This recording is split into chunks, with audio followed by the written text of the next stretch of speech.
So the first question I'm going to put in Good the evening, Tammy. Hi, Dr. Rob.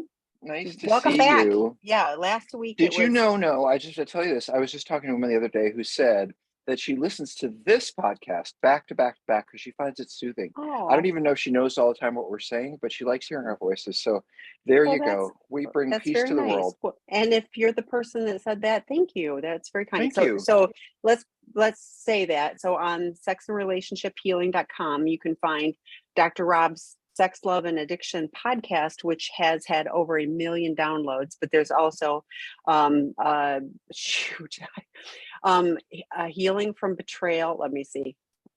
Overcoming betrayal and addiction. I've like seriously had no, it's been nonstop this afternoon, so I apologize. Overcoming betrayal and addiction with the two of us. So, and if you look at the graphic on there, that is a take on the Brady Bunch Brady Bunch. Thank you. Apparently, I'm really struggling today, but it was and the Brady Hollywood Bunch. So, Squares, true, that too. But anyway, which so tells our age, but that's okay. yes, there's great information on all of the site on sexandrelationshiphealing.com, and we consistently have the work groups, the psychoeducation, not therapy or treatment. So it's different, but many therapists recommend participating in those for their clients as well. So check those out. As always, email me, Tammy, TAMI at seekingintegrity.com if I can point you in one direction or another. So okay. And I wrote all the courses, so you You feel did. like Well, in touch. You didn't write Eddie Caparucci's or Troy Love's, No, but I the didn't Out write of the the ones that I'm not Doghouse, Sex involved with. Addiction 101, Porn Porn Addiction Addiction 101, The Betrayed yeah. Partner. Yes, Yeah. lots of solid content. Okay. Good evening, this is in the answer. Good evening, wife of an SA for 13 years, married for 12. We have 3 young kids together. He has never been in recovery. He has had a few sober spells over the years. D-Day 11 years ago, he had a relapse that lasted 4 months, and he took his addiction further than he ever did. He always had webcam sex, massage with happy ending, and prostitutes. In the last relapse, he also went to bars, got high, and picked up women. Yeah, and picked up women and had sex. He is now sober for 13 days, and he goes to a meeting daily and sees a CSAT once a week. I go to a meeting daily thanks to Seeking Integrity and work with an abstinence coach. My question is, how is it possible to get over this level of betrayal and recklessness, especially after reading Out of the Doghouse, going to a meeting once a week and seeing a CSAT for 2 years? He should have known better. Any thoughts? Is it possible to heal this relationship? So that's a lot, but let's start with he should have known better. Well, where do you want to start?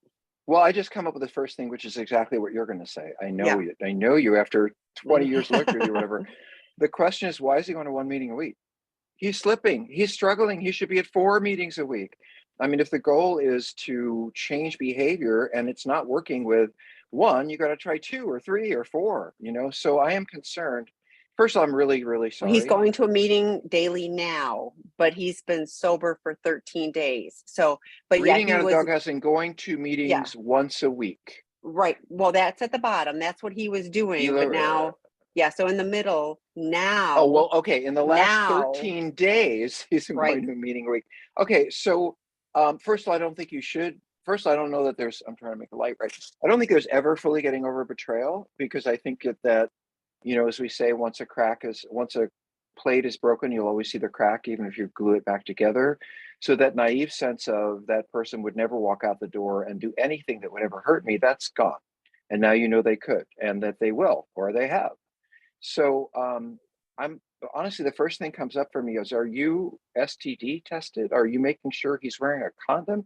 I cannot tell you how many men I work with who are like, oh, well, I don't have HIV, or I paid attention to COVID, or even better, I know her pretty well. She would never be with anyone. I mean, all that BS. So I know you spouses, it's horrifying. It's the last thing you'd want to do. And you don't have to see your doctor. You can go to an anonymous doctor, but it's really important that you get tested. So especially with all these kinds of different acting outs. One of the things I was thinking about, and I'm just going to throw different things out, is he aware that he can get arrested? And if he has if he teaches at a school, if he's a doctor, if he works as a therapist, a chiropractor, a lawyer, any kind of license, he will lose that license or get it suspended when he is arrested for prostitutes. And don't think, by the way, you made a distinction, which is massage with happy ending and prostitutes.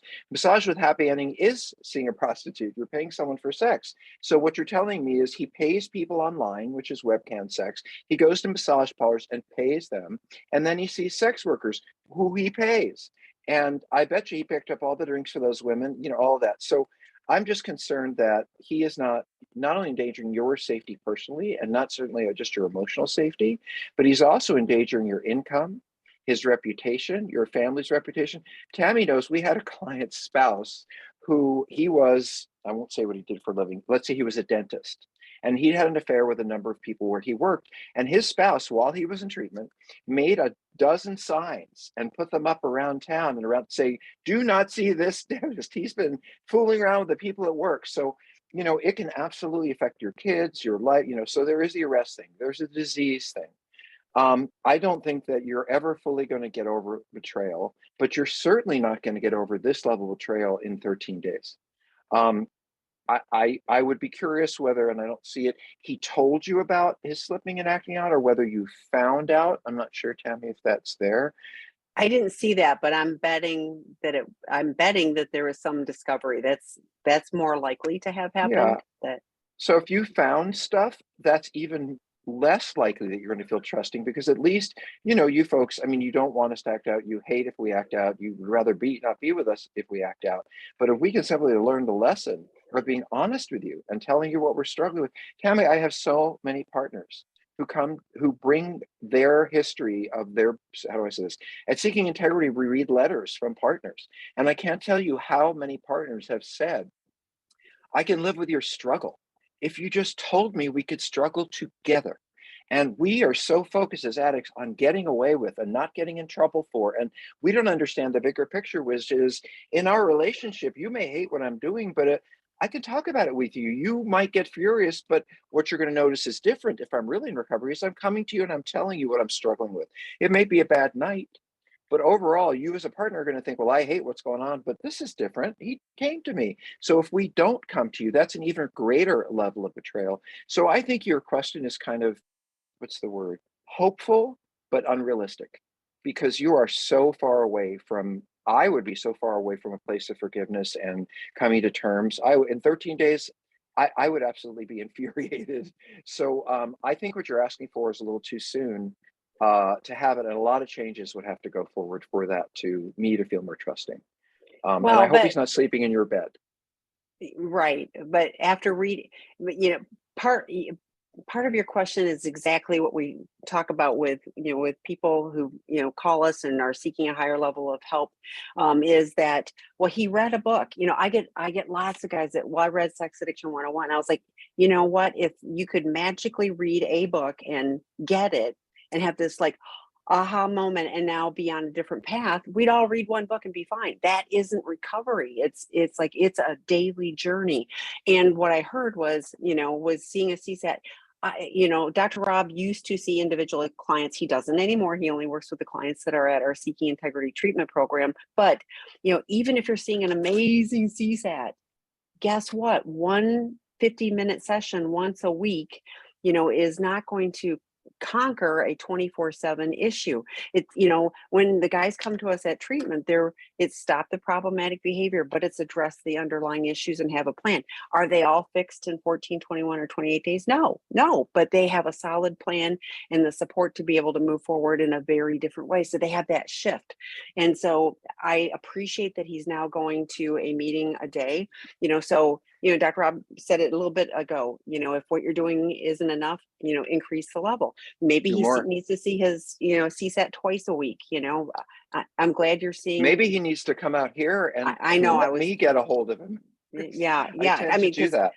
Yeah, but you have 3 young kids, so right. this is bad for you. I get it. I'm not, but he's broken. You guys are struggling, but you have 3 kids that, regardless of whether you stay together or not, and many couples heal, you will always co-parent. You will co-grandparent. I'm a grandparent. You will co-grandparent at some point, and having him be the best version of who he can be in recovery. I love that our program is called Seeking Integrity. We strive for personal integrity, and we want to help our clients have that as well. So, I'm really passionate about this. So you are in the very, like, like the house is burning down and everything's going on. So give yourself some grace. Understand that you are in the crisis, and projecting to what it can be in the future. I can absolutely tell you, lots of couples, find healing. Lots of couples move forward, and you have that shadow of, the trauma, and you don't ever trust him like you did, but he can live in integrity. You can see a very different man, if he's willing to do the work. But I right have now it's take care of you. So go ahead. just a couple of them notes, Mhm, because by the way, if you see me looking down and doing this, I'm not checking my phone, I'm taking mhm. notes. So first of all, I don't believe that this is all he's done. I think there's a lot more there you don't know about. This is what you've heard about. This is what he's told you. This is what he's seen. But with this history of acting out, he's still hiding a whole bunch of stuff. And I'm not suggesting you go look for it or Yeah, even please don't. ask for it. But I No. think within you, you have to know that this is not it. And what does that mean to you? I also, a couple other things. Uh, 3 kids, right? So I'll just tell a little story. Tammy's heard this before. I often say to the men, whether I do consultations online, so I often will see people for 2 hours, often couples, trying to help them figure out what their next steps are. Should they go to this? Should they read that? Should they go to treatment? Whatever that is.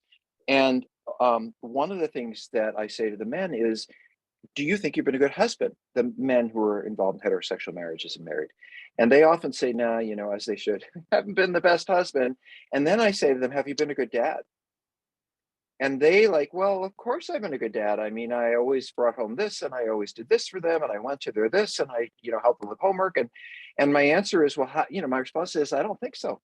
Because how can you really be a good father if your primary goal isn't supporting the mother of your children? Because for you women who have children, that's not everyone here, but for you women who have children, you know how much support you need, especially when there's 3 young ones at home. And when you're not only not getting the support you need, by the way, when he's doing all those things, he could be at home helping, but also it leaves you anxious. It leaves you fearful. It leaves you worried, just like you are in all this. How can you parent your kids in the best way possible if you're so distracted and you have so much anxiety? So to the men who say, well, I've been a terrible husband, but I've been a pretty good dad, my answer is no. Addicts are not good to anybody. And while you may not have a direct effect on your kids, although if you're yelling at each other, certainly you might. If you're not supporting your family and your spouse who has running around with these kids, you're hurting your children too. The last thing I wanted to say, and Tammy, I think will appreciate this, is your real question in here is, how is it possible to get over this level of betrayal and recklessness? And to me, that sounds like, in a way, you're kind of questioning where you're coming from. When will I feel forgiveness? When will I accept his apologies? When will I get over this? And I just think that's not the right question to be asking. I think the right question is, well, the right way of thinking about it is, my God, I may be having these feelings for a very long time. And that's understandable considering all that I have been through. So rather than pushing away your feelings, wondering when they're going to end and can you feel better and forgive, which I completely understand, I would be at the other end, which is, I'm not sure if I can ever feel better about this. And I'm not sure if I can ever support him in this. And by the way, again, you've got 3 little ones at home, and that is no matter how much you love them, no matter how wonderful they are, it's a drain, it's a lot of work. And nobody needs to do that alone, which it sounds like you are. So anyway, sad story. Lots of help we can give, others can give. There's work to be done here.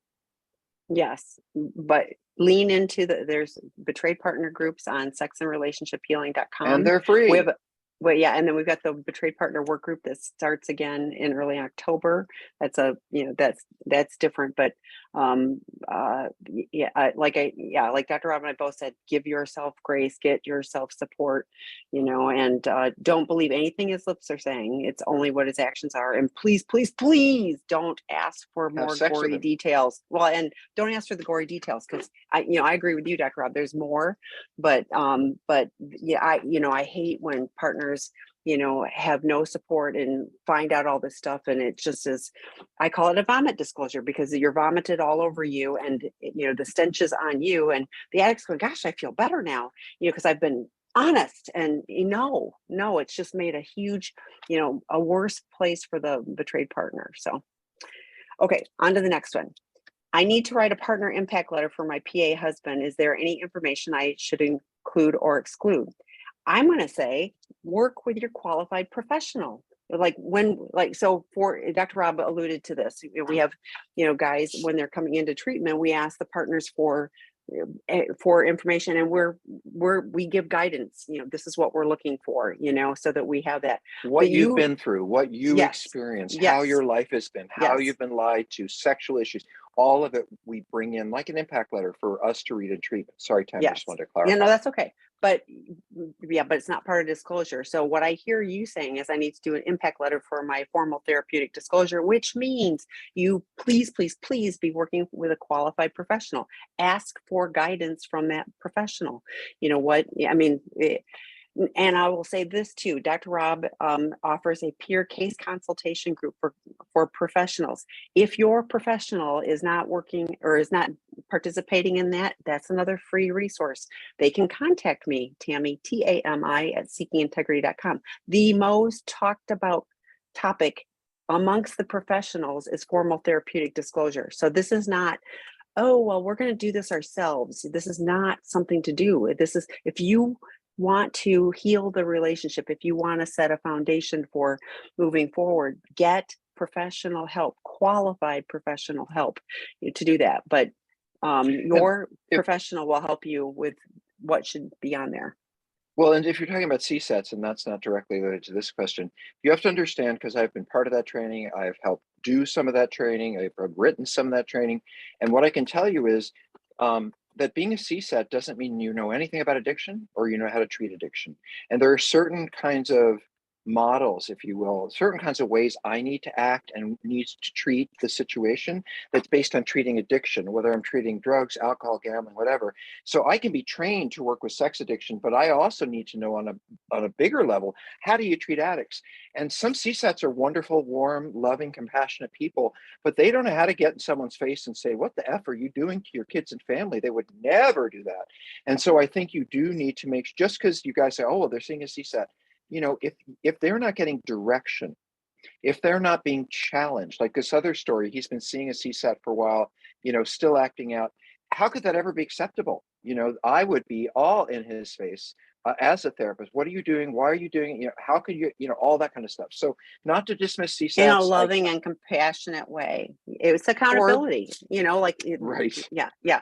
No, I can be pretty challenging if I need to be, as the guys know, but that's only the ones who are just not able to hear it. And by the way, when we do impact letters or spousal experience letters in treatment, it's fascinating to me, and of course not so much to you guys but spouses, but how many of the men will say, well, my wife or my spouse has said that 100 times. I've heard all of that before, but they don't listen. I said, well, why didn't you listen? Because they're in group of Seeking Integrity weeping about how their behavior has affected you and their children, and then they say, but I've heard this 100 times. And my response is always, why didn't you listen? But when I read it to them, for some reason, in a group of men, they say, oh my God, what was I thinking? And so just to say it, in treatment, they have an opportunity to hear it differently than they might hear it from you. As far as your question, information included or not included. So here's some suggestions, but CSATs don't always agree with me. So that's, where they come from. I think impact letters are best when they are short, 2 pages or less. If you're writing a 12-page short story about everything that's ever happened in your, they're going to tune out. They're not going to hear the important points you want to get across to them. And then it becomes more about you're saying what you need to say rather than being heard. So I know this is crazy for some of you spouses, and some of the CSATs I have to say, well, I want you to write 14 pages and single spaced. And, we tell our partners when they write our letters, one single a space in between. I don't know if that's single space or double space, but a space in between, and don't write like 2% 2-size font. You have to write like 12, because what you need to get across, you can get across in 2 pages. And sometimes what I would write is I would make a list of the most painful and difficult things I've gone through. I would also suggest that they're not all about sex. when I read letters from spouses of men who are in treatment, I can tell you, and it's interesting to me, that 90% of what those spouses say is about, you don't hear me, you don't listen to me, you don't support me, you've been away, you haven't, it's about the relationship and the connection, and 10% is it about the sex. So I think it's really important that I would probably write down, here are the 5 things related to sex I'm worried about, but here are all the other things: not being listened to, not being understood, not getting help at home, whatever that stuff is. So keep it reasonably short. I would make sure it comes from some lists of concerns rather than just writing and writing and writing. Or maybe you could write and write and write and then pull out the things you want to look at and then shorten your letter. Write 14 pages, but get it down to 2. And I think, let me think about the most powerful things that happened with the letters I read. I think when the men understand the basic things that they were supposed to do in their family life, really basic, like, and I know this sounds simple, but well, actually the biggest, I'm sorry, Tammy, I'm spinning my head. The biggest issue that I think is important for you spouses to say is how disrespected you have felt, what it was like for you to think you were a part of this family. And then here's the big one: be blamed. It's awful when we say, well, if you were just more this, or if you just were more that, or, this is not your fault. And as you hear me talk about in codependence, or anybody who works with me, because I don't believe in codependency, and Tammy can tell you other ways that we look at it. The first thing I say to a spouse is, you have to completely understand that nothing that has happened here is your fault. And I say to every spouse that's here, it is not your fault. It could never be your fault. You can be fat, you can be lazy, you can hate me, you can make me miserable, you can nag all the time, you can yell, you can do everything in the world to make me an unhappy person because of the way, because for whatever reason.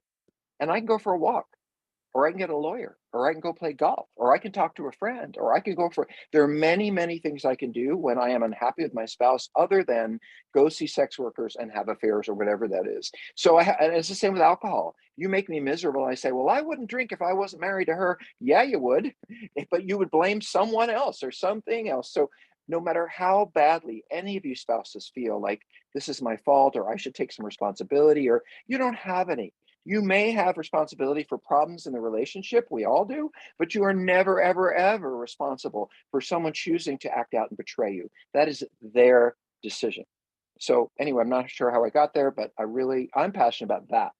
Yeah, no, and I agree. So I want to circle back to make sure you have professional help with this. I love the idea of writing it all down and then finding the themes. I had one partner that had 150 questions for post disclosure, and I said, I bet we can narrow it down. We narrowed it down to 3 questions because they all came back to the same 3 themes. It was, it doesn't matter what it was, but kind of safety was one of them, and but like you were talking about, earlier, like the betrayal of, in the first question of, the financial, the safety, like, do I need an STD test? Yes, you do. And what are those results? You put my health at risk. All of those things are, You blame me. and unfortunately, and I hate it, but many partners are filled with shame to go get an STD test, and I'm like, you're taking care of your body,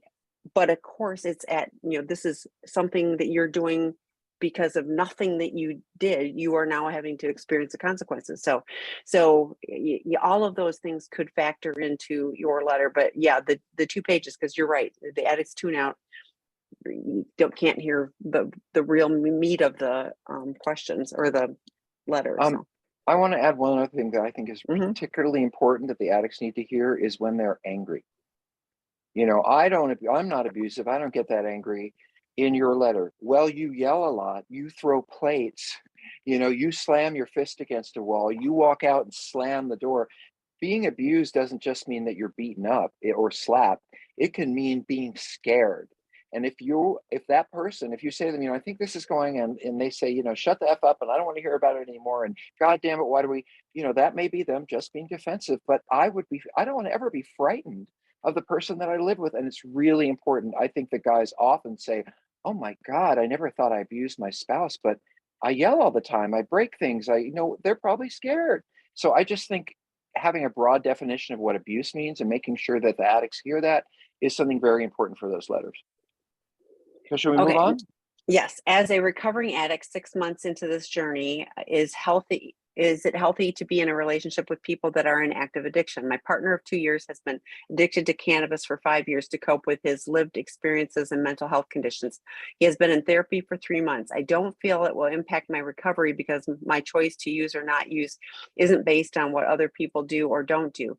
Being so early in my recovery, I don't want to judge my partner for their cannabis use. However, for some reason, it really bothers me. I just feel like now I'm running towards myself and my partner is running away from themselves. How does one coexist in a relationship where one partner is in recovery and the other is in active addiction? I'm in love with him and don't want to end the relationship, but I'm concerned we may soon be on two different paths. So Tammy, I would love your help with this because I'm confused whether it's the addict who's writing this or the Yes, partner. as a It says recovering as a addict. recovering addict, but then it Yes. says where one partner's in recovery. So Yeah, is it the no, the spouse, the the addict partner? is writing, I'm on this Right. recovery path, but I'm in a relationship with somebody who is in active addiction. And trying to navigate what do I do? I really care about this person, but we are Well, on different paths. I think Tammy's the best person to answer this, but I'll just say one thing, which is, um, and she may completely disagree. It's not up to me to decide someone else's behaviors and addiction or not. Someone may smoke pot every day or have a glass of wine every day, whatever the heck they do, and that's how they live. And if you're not an active alcoholic or addict, I don't think you get to say, well, you have a problem and I don't want you to do this anymore. Now you can say, this makes me feel uncomfortable, Mhm. or I don't feel like we have the time to have real discussions that I want to have, or if you just, did it on the weekend, we would have chance. In other words, you can say how it affects you and how your concerns for how it affects your relationship. But when addicts get shut down is when you say, you're a pot addict and you're this and you're that, and we're never, because we're going to do that, in my experience. So part of it is, and I do think you're running toward yourself. I don't know what your partner is doing. I don't think you do either, but I think you get to say what you need and what you want and what works for you. Um, so Tammy, I think there's lots of ways to look at this, and I'd love your opinion here. Yeah, well, and I agree with you. Like my addiction is my issue. Other people. Let's go to substances. Like other people can drink or not drink. There are occasions when I've been with somebody and they're drinking something and I'll say, could you pull that, like I could smell it or something. And it was just bothering me, or like my husband, I'll say, would you please not have this particular drink, tonight? Cause I just don't need the mental stuff. That's me. And I'm in a really good place to be able to ask for that. Ultimately, I can get up and leave if I want to, but here's what I hear with you. You're doing good work. You're doing your thing. And then your partner is behind, but has started a path, is in therapy.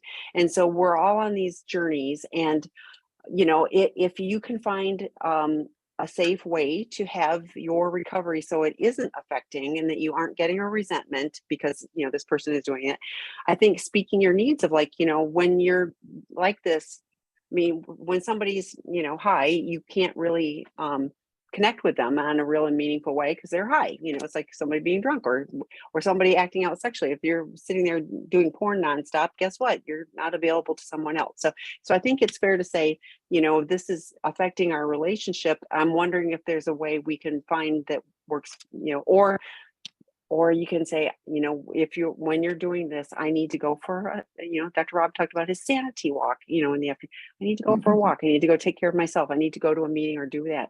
Will the relationship survive? I hope you love you love your partner. Hopefully your partner loves you. Hopefully your partner, is getting help so that they don't feel like they have to use the cannabis to deal with the I mean, all of us addicts use something, behavior or substances, to mask our feelings, to get away from things that have happened to us. I call it Or just deal maladaptive with coping stress or mechanisms. whatever. Yeah. Yeah. So maybe your Uh, partner's, just a few months behind you and finding their journey. well, and I want to call out a little red flag for me, which is, uh, my partner's been addicted to cannabis for 5 years to cope with his lived experience and mental health conditions. No, he's been addicted to cannabis or using cannabis because he wants to. There are people who use and they don't have those experiences in their past, but they use because they want to. So it does feel like there's even, and as a therapist, I may understand what is underneath someone using, but as a partner, you don't need to make excuses. You can just say, I don't like what you're doing and I don't care why you're doing it. It just upsets me. The other thing that I think would be really helpful if there is love here. First, I wouldn't talk about this when they're high. No point in Right. talking about this when they're high. They're going to be defensive. They're going to shut down. They're not being, and they're not going to be available. But what I might say is, I love you so much, and I'm really working hard to get well. And now I think you and I could really grow our relationship to a deeper level, or heal some of our past issues, or whatever. But when we have the time to do that, you're not here. And I don't know how to heal us if you're not present in the time we have to work on us. See, that takes it out of you're an addict I or you have a love that. problem or you don't. Right. It's simply saying, I love you and I want to connect with you. It's so non-defensive. It's good therapy talk. I care about you. I want to help you. And you're in the way because this is in the way. And, ultimately you're saying, do you want to pick me and getting closer to me? Or do you want to keep doing what you're doing? But it's not a threat. And that's what you're saying. I love them. I want to get closer, but this is not helping. Tell them that. And then stop trying to be closer if they're ever stoned. Just watch TV, ignore them, talk to your friend, go to a meeting, because what you want with them is not available when they're stoned or high or drinking or whatever. Well, and the mental, like, now he's starting to get help. So we talked earlier, if what you're doing isn't enough, maybe seeing the mental health professional twice a week, and if there's real stuff going on, then seeing somebody who understands addiction and can test for, psychiatric conditions or something like that, and put on a medication that actually would treat things, from Or a go to medical trauma therapy. standpoint. Yeah, right. Like, there's all kinds of ways. So a good call on that, self-medicating is not, I mean, that's what all of us addicts do, is we Well, self-medicate because we're but going I to want to say figure that out how to do this. healthy people self-medicate. I've had a really hard day. I'm not an alcoholic, but I have a glass of wine to relax. That is self-medicating, but it's not a problem for them. They don't have to Right. have it every night. They can go for a swim and have the same experience. I drink to be social. I relax with friends. There are ways that, I mean, alcohol has been a part of and weed for that matter, has been a part of human history for eons, as a social way to engage, as a way to move along a relationship when you're feeling anxious or tense. But that's very different than this repetitive pattern of keeping you out by going into my head. Right. Right. Um, I wanted to say a couple of quick things because we're at the halfway mark, if that's okay, more or Okay. less. We're not here to sell things, but I do want to let you know that it helps us if you're interested in our stuff. So we have about 14 groups that are free, plus podcasts and webinars and all that stuff. And the courses that we teach are dead on in terms of sex addiction, porn addiction, relationship betrayal, healing broken relationships like Out of the Doghouse. And I have to say to you addicts that saying, I'm going to take the course and I'm going to work on it, it's a little cheat sheet, will make your partner feel better because they're going to see you sitting at that computer, working with people, doing homework, buying the workbook.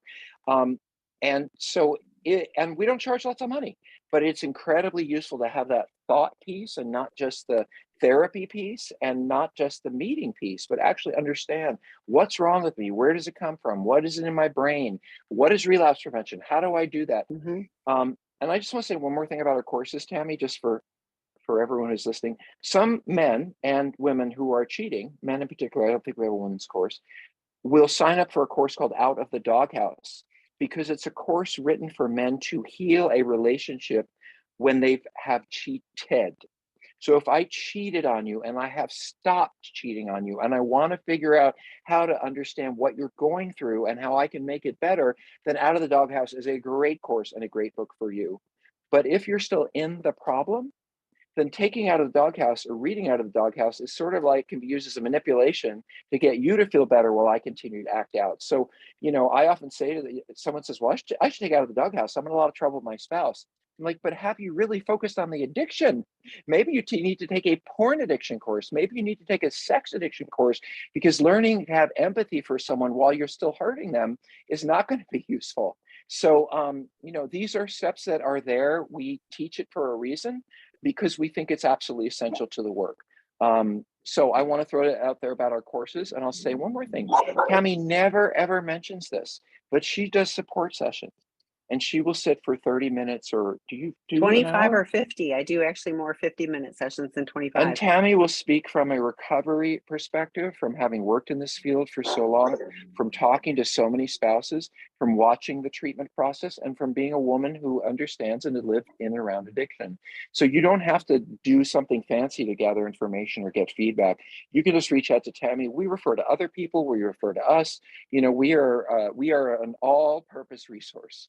So if So we can I'm help with any of it, go ahead, Yeah, Tammy. and well, I want to tag on. So I don't just work with partners. I actually have a fair number of addicts or couples that, that Mhm. reach out for support. So those are on Seeking Integrity, and my colleagues, Jason, who teaches out of the doghouse and Sex Addiction 101, also works with couples, addicts, partners, and then Scott Brassard, he only does addicts. He's he recognized that he's good with addicts, so that works for him. So those are low cost, and there's support sessions. I say, how can I support you today, and it goes from there. But I work, I want to help people find the resources that they need. So check them out if they're a good fit. Dr. Rob does expert consultations. I do refer, there are people They I cost more. probably, yeah, they cost a lot more because they're Dr. Rob. So one couple shared that they had been to 4 different therapists over a 2-year period of time, and no one was able to identify their issues or give them help, floundering around for 2 years. And they probably knew that they needed help before that, but they just were floundering, Didn't and I have feel so guidance. bad for them. Yeah. So to have, and I have people going, oh, we don't know what to do. And I was like, get some help, get pointed in the right direction rather than floundering for 2 years. So if you want information about that, you can sign up for the support sessions online. The Dr. Rob, contact me and I'll tell you his availability for those. So, but anyway. Thank you. I really appreciate being able to give that little plug, because some people think, oh, I can't afford a treatment center, or I go to that group already, and or I'm in therapy. But there are things that you need to understand. There's our heart and soul, but there's also our brain. I want to say one other thing, which is Jason, who is at the treatment center and also does these sessions. He went to Fuller. He has a master's in divinity.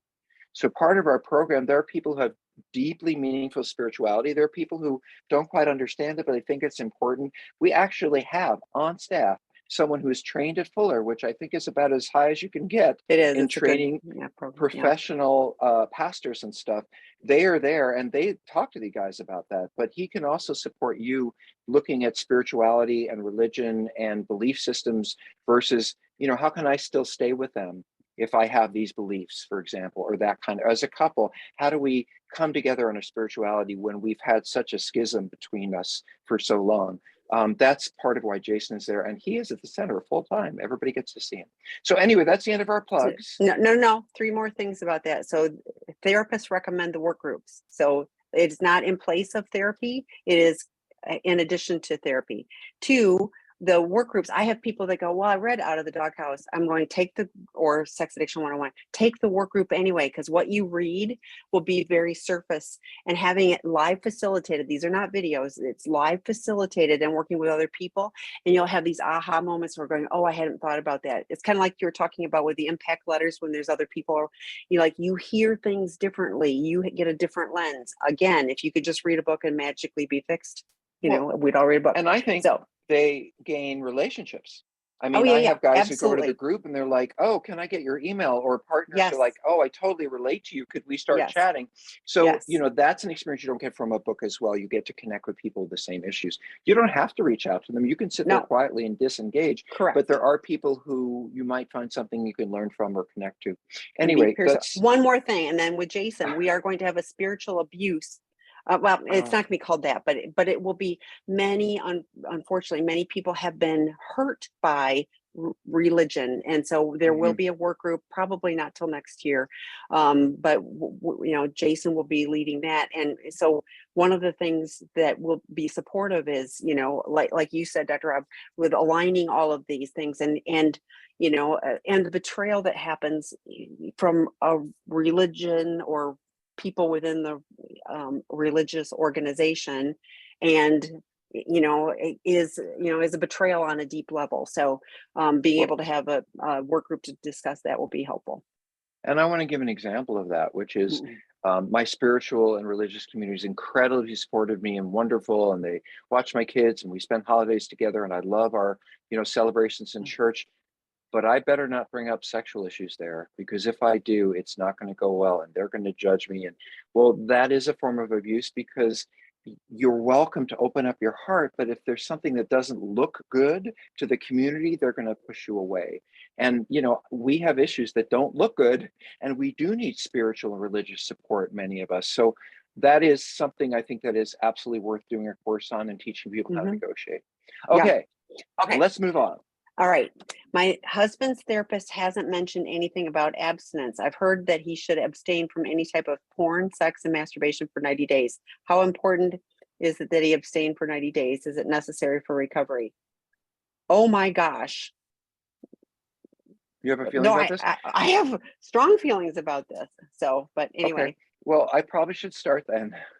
please. I don't think everyone needs to take 90 days. I don't think that everyone, I think that each person is different. For example, I was told to take 6 months, and I was not sexual for 6 months. I worked with clients who, or I used to when I did outpatient work, they literally couldn't get more than a week and a half. And so we had to say, you're going to not be sexual to anyone from now until I see you again. And we could get through a week, or we could get through 4 days, and then they had to call me. So yes, it's important to take time. And yes, there is a usefulness in that time. But there is no set amount of time. And I might need to take 30 days now, and 2 years later, I need to take some more time because maybe I have some abuse that came up or something to work through. So I don't think it's about the amount of time. I think, what is the purpose? How can I make use of that time? And I do want to say that it's very important, if we do take time, that you spouses respect that. And if that means we have to sleep in another bed, then that's the way it is. But there is this idea in our community, and I know where it comes from, which is something about the brain resets Resetting. itself. Yeah. And I've heard, if you just go 90 days, and to me, that's like a bad sales job. The brain does not ever reset. It adapts, it grows, it integrates, we can learn new things, but you just don't go back to this if you take this much time out. And that's not how it works. You reset your brain by experiences and knowledge that's repeated over time. And that's why we go to if I could reset my brain, I wouldn't need to go to therapy that much. I'd just be able to go to a meeting a year because my brain has reset. So the 90, and I'll just say something for myself. I took 90 days and then another 90 days. And I'll tell you what I got out of it and what I did. What I got out of it for me was I learned who I was if I wasn't actively promoting myself sexually. What I realized during those 90 days is how I dressed, how I walked, how I talked, who I approached, what I said to them, who I invited for lunch. Everything was, at least had some thread of, how can I get laid? How can I have a sexual experience? Even if it was, who is this person who I could spend time with and then run off, but everything was centered around that. And when I couldn't, or chose not to, but couldn't be sexual, all of a sudden it didn't matter what I wore as much. I didn't have to look at everybody walk by, because I actually learned to look down. I learned who I was without all that craziness. And that alone was a real gift. And then my sponsor said, take another 6. However, what I did not learn from that is how to date, how to build intimacy inside of sexuality. So some of the 12-step programs, SA, for example, says, unless you're basically married or in a committed relationship, you can't have sex. And I think that's very difficult for the single people, because you need to learn how to hold hands, how to negotiate kissing, how to move toward intimacy, because we're not very good at that already. So taking time out is a good part of it, and especially can be reassuring to a partner or help me learn about myself. But learning how to build intimacy and sexuality and relationship, that's where it drops me off, because that part, I have to be being connected and sexual in order to. So Tammy, that's my whole spiel on that. Do you have Okay. feedback? So, yeah, well, of course, my husband's therapist hasn't mentioned anything about abstinence. Who says? So that was my first, like, oh my gosh, who says? If your husband, who's the addict and the liar, is telling you that my therapist hasn't mentioned anything about that, don't believe me. Now, if you're in the sessions and that is the case, that's a whole different thing. and this feels like super early in the process, because we just mentioned the work group. So to me, Sex Addiction 101 starts again October 1st. What's the 3 circle plan? What is the inner circle? And I have to believe that porn and masturbation are probably in that inner circle.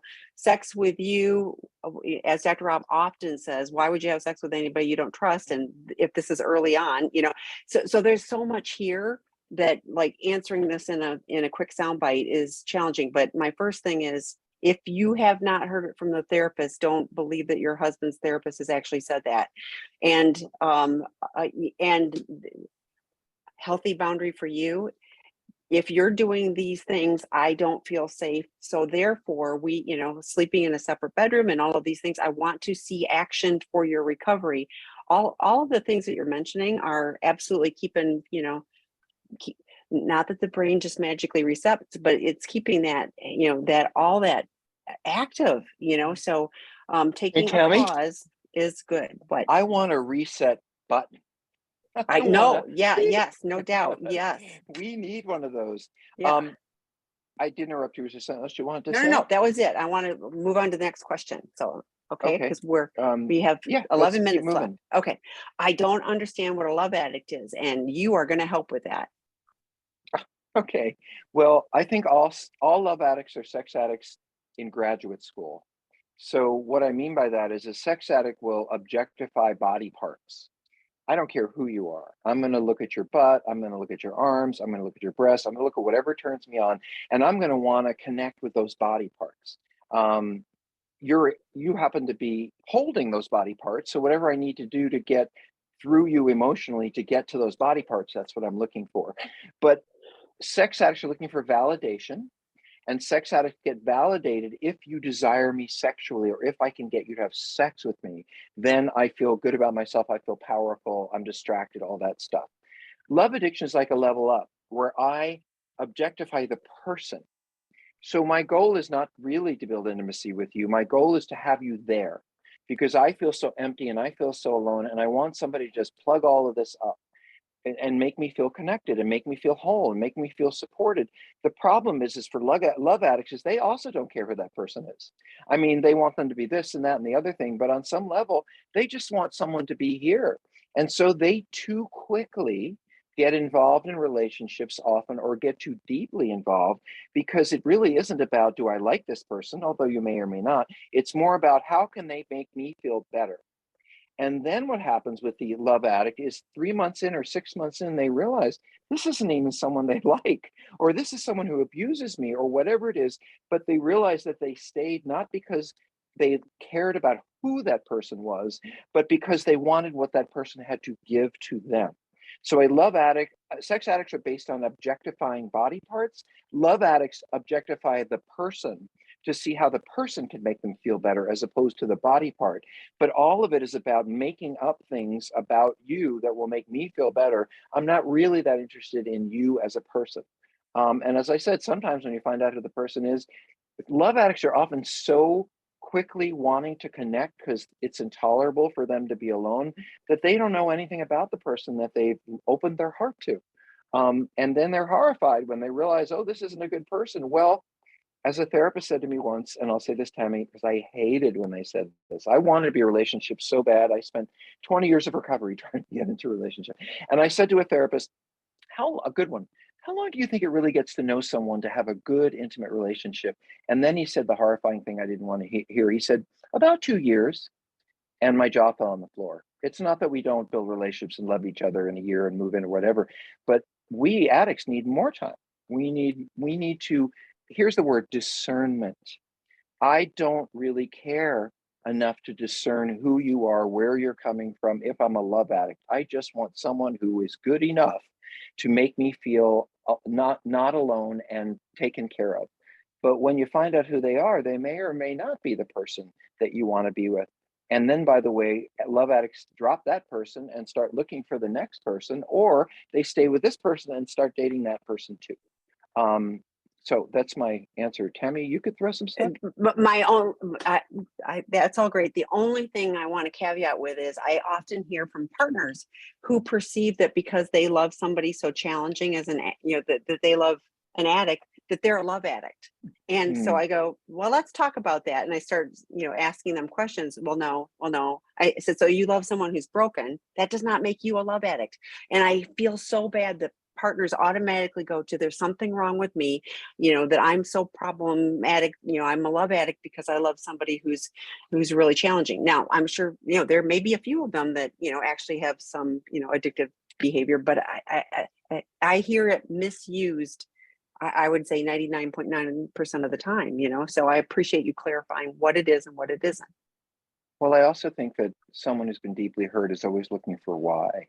Why did you do this to me? Yes. I thought you loved me. And unfortunately, some of you will turn on yourselves and say, I must be the reason. And that's because I picked someone who was going to hurt me. And I wrote Prodependence. I'm a big fan of understanding that we maintain and live with these kind of relationships primarily because we love this person. And if it isn't going well, we still love them. And if we stop, so I don't think that we stay with or love broken people because there's something wrong with us. I think that we love them and we care about them and we want them to be well and we see the good in them. But we see who they are, even if there's parts that are hidden. You know who your spouse is, even if they're hiding. Now, you may say, I don't know who they are because they did all this stuff. I think you kind of do. And I think you love, one of the things I love about Prodependence is that it looks at the partner as being the person who is holding the image of who I might be. One of the things I really appreciate is that you and a partner aren't staying with me because you're hurting yourself. You're staying with me because you can still see the good in me. You can still see the part that might get better if I get better. And to me, that's not addiction, that's love. So unless you're being, really deeply abused, in which case, you need to get away from there. So I'm Thank you. holding up the book, and then there's also the clinical book. So if your clinician, if your qualified professional is not using the Prodependence language, please direct them to our website because that's on there too. So, okay, next question. My wife has asked me to give her access to emails between me and a woman I was in contact with through work. I didn't think it had been unprofessional until I looked at them. It made me cringe. My wife hasn't looked at them yet. She's not sure she wants to. This same woman has come back to my workplace and I feel sick when I need to interact with her and to the extent I have to as part of my job. Any advice on making healthy boundaries with women at work? Well, yes, but I don't think that's the question here. I think the question is, how do I respect my partner? Because they're going to find out about this. You're going to have to do disclosure, or they're going to figure it out, or they're going to see it. She's going to decide that she wants to see those emails. It's inevitable. And so, a given, there's going to be upset, there's going to be anger. I can't believe you wrote those things. What were you thinking? How can you be so, whatever it is with that person that you just work with? The question is, when you go on to say, and we still work together, and we still see each other, and we still communicate, that's when your spouse is going to be devastated. I have had clients change jobs. I have clients change cities. I have had clients give up their careers and change something else because they just understood how painful it would be for their partner to know that every day for however many hours I'm interacting with the very person that I had an affair with or tried to set up. How could your spouse ever see you walk out the door in the morning or, they go to work and think they're talking to them, they're interacting with them. So what I would be thinking about rather than setting boundaries is can I leave?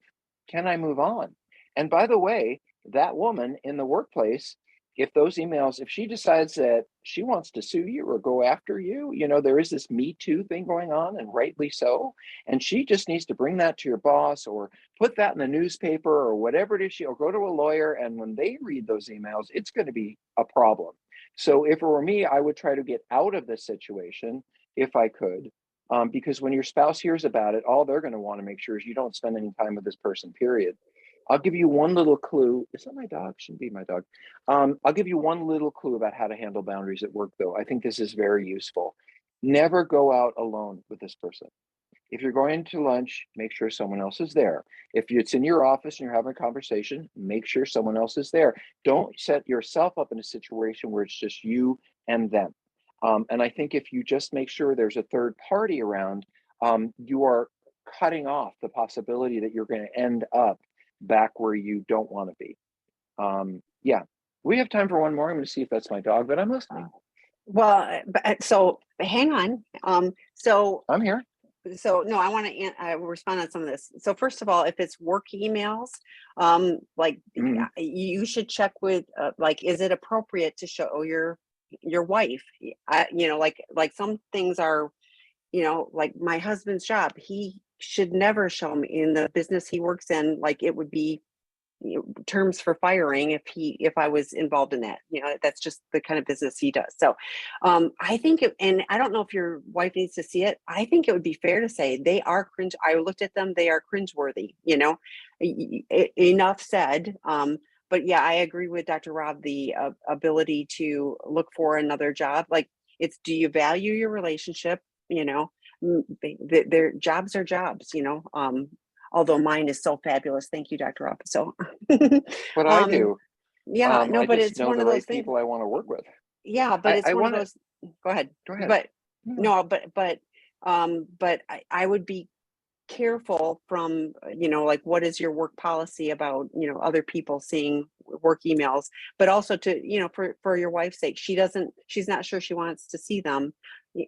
Owning that they are cringeworthy, and it's part of your disclosure or whatever, that would be different for me. So. Well, I want to add two little things. One is we have a notion in recovery called powerlessness. And it means that my addiction may just show up when I don't expect it. I don't know where it's going to, and if this person is anyway seductive or flirtatious, or they think you've got something going, you don't know when you're going to run into a situation with them where you're going to be powerless, or all of a sudden you're going to be taken over by this desire to do something with them, whatever it is. And I would not want to be in a situation where day after day after day, I was running into an emotional affair partner. For myself, I wouldn't want that temptation and that distraction every day. The other thing I wrote about, which I think, by the way, is one of the most painful things for a spouse to see in emails like this, is you have talked about your marriage or your relationship. There's nothing worse than your spouse seeing emails where you said, well, I'm not really happy and she doesn't really look good to me anymore. And, that's or I'm not sure I love her or him anymore. There couldn't be anything more painful than a spouse realizing that you talked about us with that person, or you showed them pictures or whatever that is. So that's beyond cringeworthy. That's horrifying to me if I was a spouse. Do you want to do one more, Tammy? We can. Or is it dinner? We could keep boundaries. We keep our boundaries. Yeah, I was just saying, because the next one's long. So Okay. It is, what types of emotional safety and boundary measures can I make for myself when my PASA-DA co-occurring addictive husband is not really participating in this recovery? No, we can't. But we can do the one below it. They said, I'm going to email you, Dr. Rob. I'd like to schedule a call. So don't email me.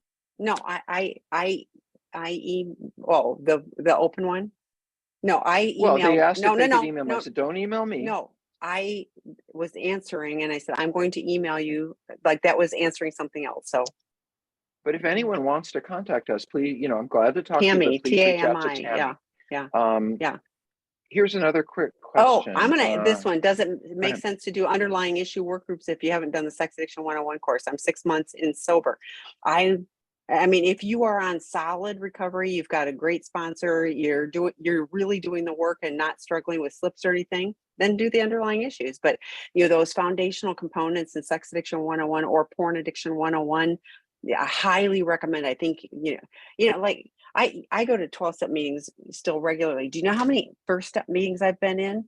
Like, it doesn't matter. I can always learn more from them. So those foundational components are really good. So even if you think you're doing good with that, it still could be beneficial. So anyway, go ahead. And I would just build on, I think Tammy's right. If you're working on trauma and early issues leads you back to the desire to act out, and you start looking and pecking and hunting again, then as a therapist, I would say, let's pull back from that and reinforce your recovery, and then we can go back to it. There are some people who absolutely can't even live in the world because their trauma leaves them to want to act out. And when they deal with the acting out, they're suffering from trauma. When they deal with the trauma, they start acting out. And that is a residential treatment issue where someone needs to be in a contained and supportive environment to look at this stuff and work on it without acting out. But it really has to do, and I don't think it's about our courses. I think it's about sobriety. You're welcome to come to a course, but a course is just taking a course. I think we're talking about your emotional stability. And I think that is something that needs a lot of discussion with the people who know you. And especially with your therapist. Do you think I'm stable enough to start working on these things? Because I don't want you spinning back into recovery, even though your goal was to try to grow and to learn more about yourself. Okay. So with that, next week, and lots of other resources on sexandrelationshiphealing.com throughout the week for each of you, all of you. So keep coming back. Thank you for the great questions. Thank you, Dr. Rob, as always. All of your inner thoughts, for sure. All right, take care. Bye, guys.